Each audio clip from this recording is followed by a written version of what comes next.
berikan kemuliaan bagi Tuhan. Haleluya. Kami bersyukur Bapa. Kekuatan yang daripada Engkau selalu kami dapatkan dalam hadirat-Mu. Penghiburan dari Roh Kudus-Mu Tuhan selalu kami dapatkannya Tuhan. Terima kasih Bapa. Bapa, sebentar kami akan mendengarkan kebenaran firman-Mu. Urapi hamba-Mu yang menyampaikan kebenaran firman-Mu. Biarlah hikmat dari surga turun atas hamba-Mu ya Bapa. Dan biarlah hati kami boleh terbuka untuk kebenaran firman-Mu, sehingga kami boleh mengerti dan melakukannya dalam sukacita ya Bapa. Terima kasih Bapa. Betapa dahsyatnya Engkau Tuhan. Haleluya. Haleluya.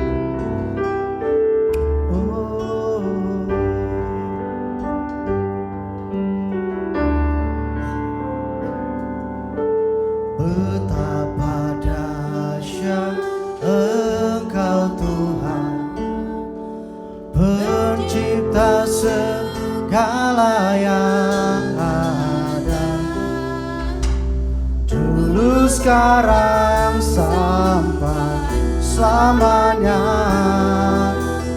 Hanya Engkau Tuhan. Tak terselami pikiranmu ya Bapa. Tak terselami pikiranmu, tak terukur panjang setiamu.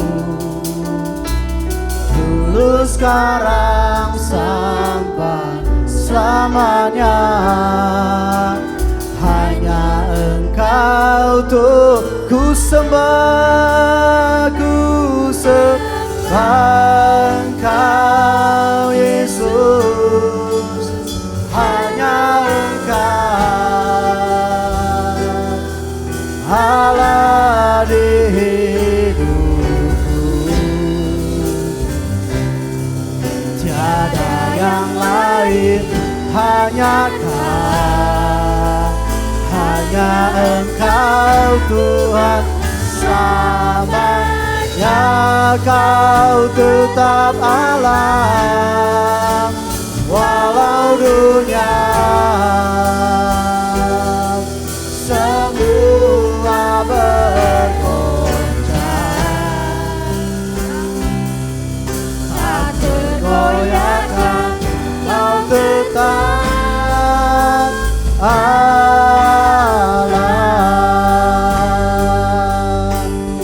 Betapa dahsyat Engkau ya Tuhan. Betapa dahsyat Engkau Tuhan, pencipta segala yang ada, dulu sekarang sampai selamanya. Hanya Engkau Tuhan. Tak terselami pikiranmu, tak terselami pikiranmu, tak terukur panjang setiamu. Dulu sekarang sampai selamanya. Hanya Engkau Tuhan. Oh, ku sembah Engkau Yesus. Hanya Engkau Allah di hidupku, tiada yang lain, hanya Kau, hanya Engkau. Oh, selamanya Kau tetap Allah, walau dunia semua bergoncang, tak tergoyahkan. Kau tetap katakan kami sembah Kau Tuhan. Ku sembah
hanya Engkau Tuhan, hanya Engkau Tuhan, selamanya kan tetap Allah,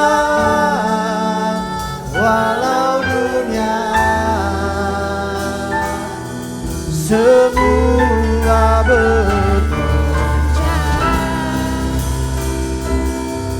tak tergoyahkan, Kau tetap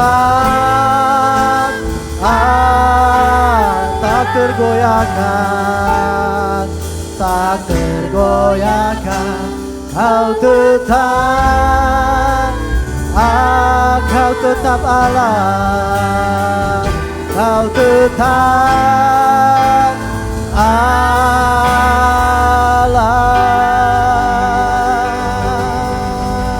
Haleluya, haleluya, haleluya, haleluya, haleluya. We glory to the Lord. Haleluya, haleluya, haleluya, haleluya. Hosana, hosana di tempat yang mati. Hosana bagi Raja yang mulia. Haleluya, haleluya. Haleluya, haleluya. Ku sembahkan Yesus, hanya Engkau Allah di hidupku. Tiada yang pasti, hanya Engkau Tuhan, hanya Engkau.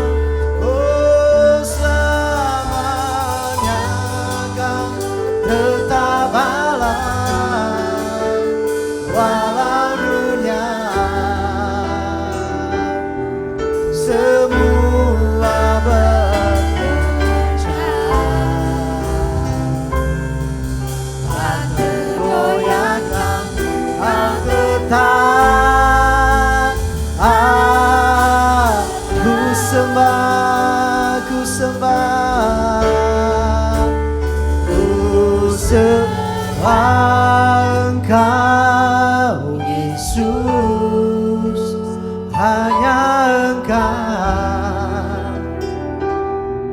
Allah di hidupku.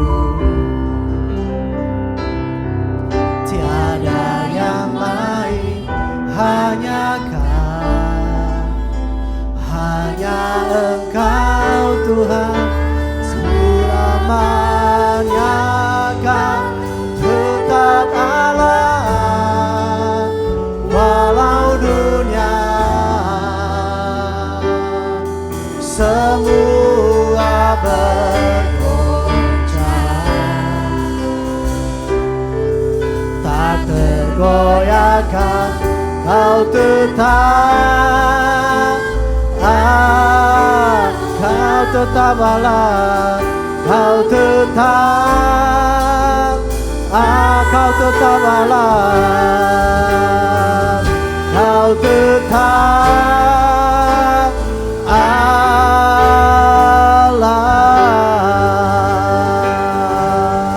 Haleluya, haleluya, haleluya, haleluya, haleluya. Bapa, kami siap mendengar firman-Mu. Ini kami, penuhi kami dengan Roh-Mu ya Tuhan.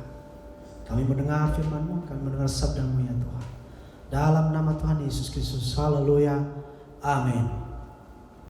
Shalom, saudara-saudara yang dikasihi Tuhan Yesus. Hari ini kita jumpa lagi di dalam ibadah online kita. Nah saudara, di dalam kehidupan selalu ada dua macam.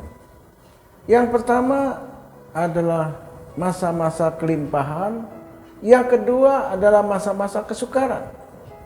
Nah saudara, kita tidak bisa memilih mana yang kita sukai dan mana yang kita tidak sukai. Karena itulah yang namanya variasi kehidupan. Sama seperti setiap hari ada siang, ada malam, ada gelap, ada terang. Nah demikianlah hidup kita saudara. Nah satu hal yang harus saudara garis bawahi. menabunglah di masa kelimpahan agar ketika kita berada di masa kesulitan, hidup kita tetap terpelihara. Ini prinsip saudara. Jadi saudara harus mendisiplinkan diri. Waktu kita berada di masa kelimpahan, kita harus bisa menabung. Kita harus bisa menyimpan uang. Kita harus bisa mempersiapkan supaya ketika kita berada di masa kesulitan, maka hidup kita tetap terpelihara.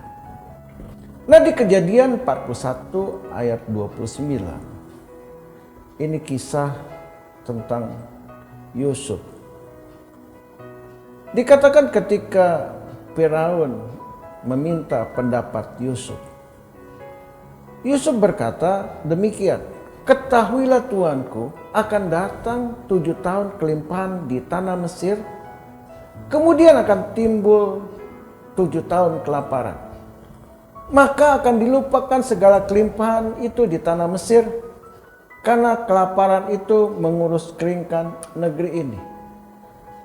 Nah saudara, seringkali saudara, penderitaan itu lebih terasa sakitnya ketimbang masa-masa kelimpahan. Waktu orang mengalami hidup berkelimpahan, mereka mudah lupa. Tapi ketika mereka mengalami penderitaan, mereka mengalami sengsara, maka saudara, penderitaan itu tidak akan bisa dilupakan. Maka tidak salah dikatakan apa? Maka akan dilupakan segala kelimpahan itu di tanah Mesir, karena kelaparan itu mengurus keringkan negeri ini.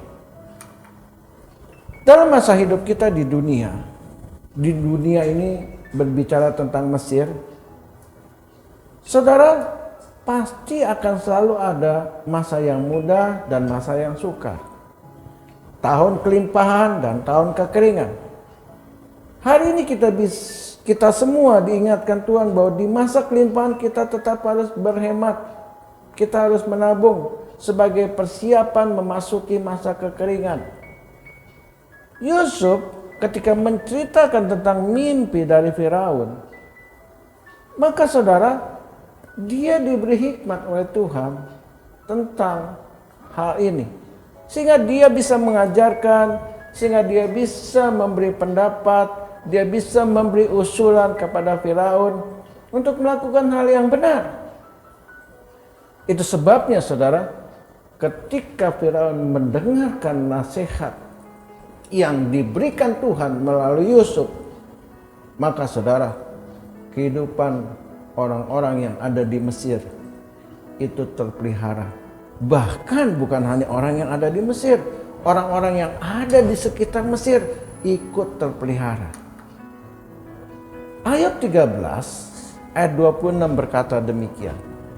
"Sebab engkau menulis hal-hal yang pahit terhadap aku dan menghukum aku karena kesalahan pada masa mudaku." Nah saudara, seringkali saudara, kekeliruan di masa muda kita, kekeliruan yang kita lakukan pada masa-masa kelimpahan,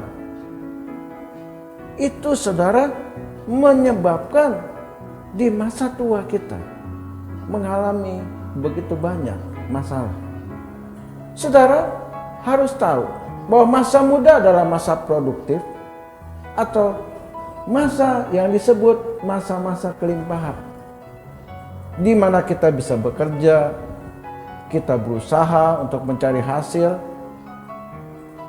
Saudara, tidak masalah waktu kita berada di posisi waktu kita muda. Asal kita bekerja saja, asal kita melakukan kegiatan, kita pasti bisa makan, hidup kita pasti bisa terpelihara. Tapi sebaliknya saudara, waktu kita memasuki masa tua, di mana tenaga kita sudah tidak ada lagi, kita tidak lagi punya kemampuan untuk bekerja. Saudara, di saat seperti itu, kalau kita tidak mempersiapkannya di waktu kita masih muda, saudara pasti akan mengalami masalah. Jadi saudara, hari ini saudara coba renungkan, kita bisa mempersiapkan masa tua dengan baik pada waktu kita masih muda. Jadi usahakan dan kita jangan keliru. Jangan mengabaikan masa-masa kelimpahan kita. Masa-masa di mana kita sedang muda-mudanya. Amsal 21 ayat 20 berkata, harta yang indah dan minyak ada di kediaman orang bijak, tetapi orang yang bebal memboroskannya. Nah saudara, hati-hati saudara, jangan hidup boros. Ada orang yang berkata, jangan menabung. Kalau engkau menabung, engkau kurang beriman. Tuhan pasti akan memelihara dan menjaga kita selagi kita hidup. Mari kita berkati saja, nikmati saja hidup seenak udel kita. Habiskan hari ini dengan berfoya-foya. Bukankah ada firman Tuhan berkata, sebab itu jangan kamu khawatir akan hari besok, karena hari besok mempunyai kesusahannya sendiri. Kesusahan sehari cukuplah untuk sehari. Saudara, pengertian ayat ini sebetulnya jauh lebih daripada pengertian yang seperti tadi saya sampaikan. Pengertian khawatir di sini bukan berarti kita bisa berpesta pora, menghabiskan segala hasil hari ini tanpa memikirkan hari esok. Firman Tuhan selalu memiliki korelasi satu dengan yang lain untuk memberi pengertian yang tepat. Itu sebabnya jangan takabur. Jangan anggap enteng didikan Tuhan dan peringatan-peringatan Tuhan. Firman-Nya selalu relevan di segala zaman dan waktu kehidupan kita. Jadi saudara, jangan pakai ayat ini untuk memuaskan kedagingan kita. Lalu saudara berkata, gak usah khawatir, hidup semau gue. Saudara, mulai hari ini kita renungkan Lukas 15 ayat 3. Ini bercerita tentang anak bungsu. Dikatakan beberapa hari kemudian anak bungsu itu menjual seluruh bagiannya itu lalu pergi ke negeri yang jauh. Di sana ia memboroskan harta miliknya itu dengan hidup berfoya-foya. Nah saudara, anak bungsu ini memboroskan harta di waktu dia masih muda. Dikatakan dia hidup berfoya-foya. Dia hidup seenak udelnya. Nah saudara, kisah anak bungsu ini tentunya sangat menarik. Dan saya percaya tentunya sudah dibahas ribuan kali oleh para hamba Tuhan yang bisa memberi pengertian yang berbeda-beda sesuai dengan tuntunan Roh Kudus. Tapi hari ini saya mau tekankan kepada saudara, di Lukas 15 ayat 14 dikatakan demikian, setelah dihabiskannya semuanya, timbullah bencana kelaparan di dalam negeri itu dan ia pun mulai melarat. Saudara lihat, habis terang, terbitlah gelap. Jadi saudara, habis di masa kelimpahan, memasuki masa bencana, masa kelaparan. Nah, lalu saudara, kenapa itu bisa terjadi? Karena anak bungsu ini telah mengabaikan masa atau tahun-tahun kelimpahan dari kehidupannya secara sembrono, secara tidak bertanggung jawab. Dan dia harus menjalani segala dampak yang sangat tidak enak dan tidak nyaman dalam masa hidup selanjutnya, yaitu hari esok atau di masa tuanya. Jadi saudara, saya mau katakan, saudara harus berhati-hati. Di masa-masa muda saudara, di masa-masa saudara sedang jaya-jayanya, di masa saudara sedang ada di dalam tahun kelimpahan, saudara jaga. Lukas 15 ayat 17 berkata demikian. Lalu ia menyadari keadaannya, katanya betapa banyaknya orang upahan Bapakku yang berlimpah-limpah makanannya, tetapi aku di sini mati kelaparan. Nah saudara, firman Tuhan ini berbicara tentang pertobatan. Ketika saudara bertobat, maka saudara berbalik arah, berbalik 180 derajat dari pola pikir yang tidak benar kita menjadi pola pikir yang dibenarkan. Jika kita salah dan keliru, pertobatan itu memang harus kita lakukan. Namun saudara, selalu ada sebab dan akibat. Selalu ada hukum tabur tuai, yaitu penurunan jenjang status dan kapasitas. Nah saudara lihat, si anak bungsu itu karena keteledorannya, karena kesembarangannya, maka saudara perhatikan kapasitas ukurannya, status si anak bungsu itu turun. Itu sebabnya saudara, jangan main-main dengan kasih karunia Tuhan. Jangan anggap enteng lalu kita hidup semau gue. Kita hidup sebebas-bebasnya tanpa mempertanggungjawabkan masa depan kita. 2 Tesalonika 3 ayat 11 berkata, kami katakan ini karena kami dengar bahwa ada orang yang tidak tertib hidupnya dan tidak bekerja, melainkan sibuk dengan hal-hal yang tidak berguna. Hari ini saya mau katakan sama saudara, tertibkan hidup saudara, atur hidup saudara sesuai dengan kebenaran firman Tuhan. Lakukan hal-hal yang berguna. Kita bekerja, mencari nafkah, kita mempersiapkan masa depan. Masa depan siapa? Mungkin masa depan anak-anak kita. Saudara persiapkan. Jangan sampai saudara, kita tidak peduli. Anak-anak kita butuh uang untuk sekolah, butuh uang untuk kuliah, butuh uang untuk persiapan mereka. Lakukan dengan benar.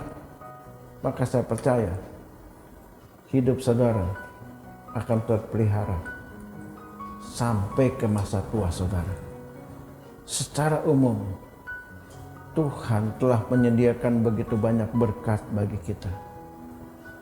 Jadilah orang percaya yang tertib, maka hidup kita akan terpelihara baik di masa kelimpahan maupun di masa sukar.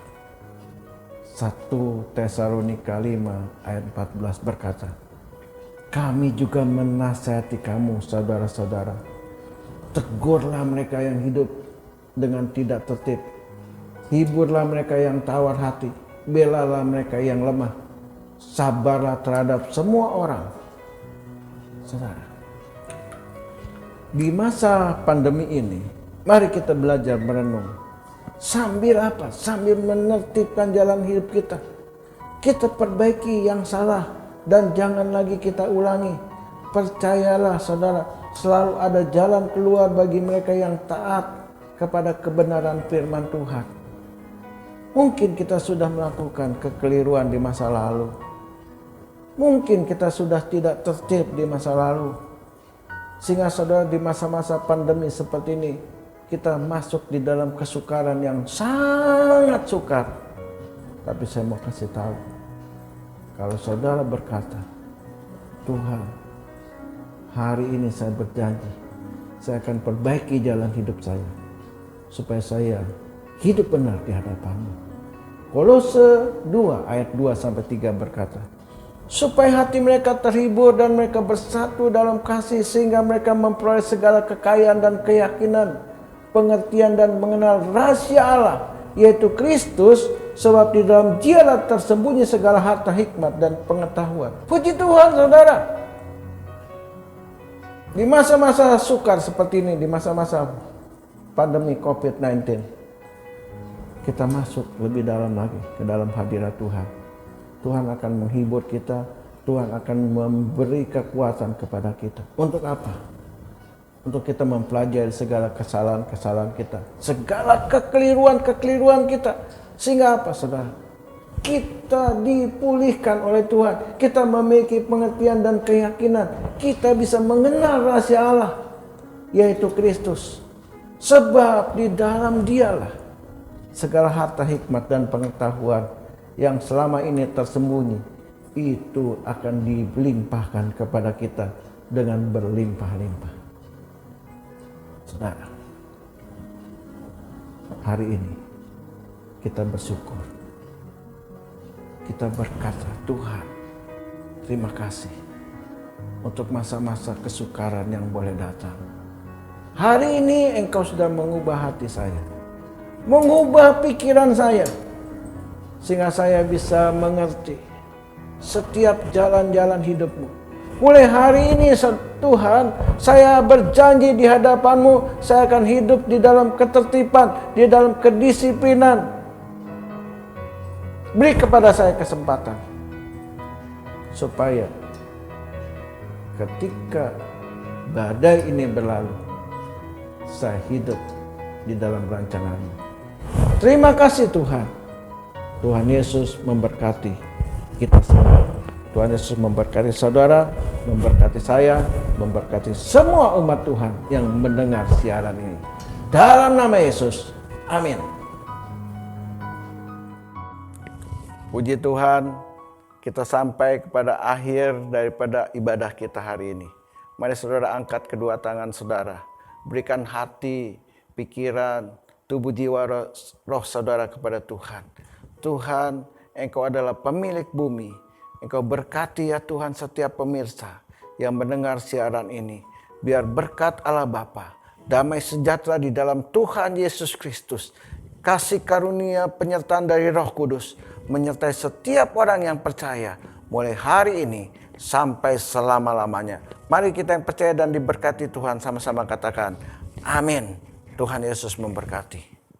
Kami percaya Bapak, Ibu, Saudara diberkati dengan pelayanan ibadah online hari ini. Untuk kegiatan CK9 Ministry, Bapak, Ibu, Saudara dapat melihat di channel YouTube dan Instagram CK9 Ministry. Happy Sunday, stay safe and stay healthy. God bless you.